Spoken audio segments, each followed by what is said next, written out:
ভাবুন তো, এমন কিছু ফাইল আছে যেগুলো সাধারণ মানুষ আজও পুরো দেখতে পায় না।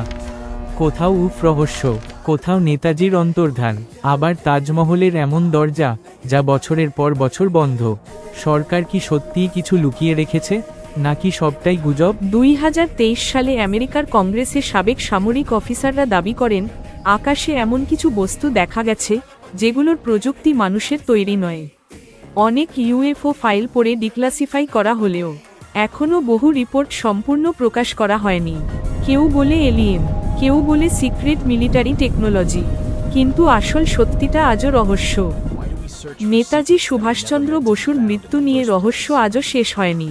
সরকারি রিপোর্ট বলছে বিমান দুর্ঘটনা, কিন্তু বহু মানুষ বিশ্বাস করেন নেতাজি বেঁচে ছিলেন।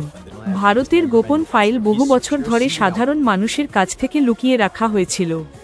পরে কিছু ফাইল প্রকাশ হলেও অনেক প্রশ্নের উত্তর এখনও মেলেনি। নেতাজি সত্যিই কোথায় গিয়েছিলেন? তাজমহলের নিচে এমন কিছু দরজা আছে যেগুলো বহু বছর ধরে বন্ধ। অনেকে দাবি করেন ওখানে লুকিয়ে আছে ইতিহাসের বড় রহস্য।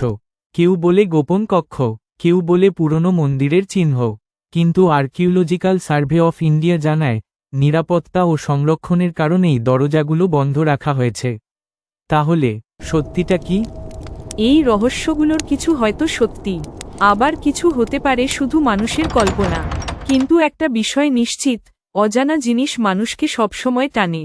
আপনার মতে কোন রহস্যটা সবচেয়ে ভয়ঙ্কর? কমেন্টে লিখুন।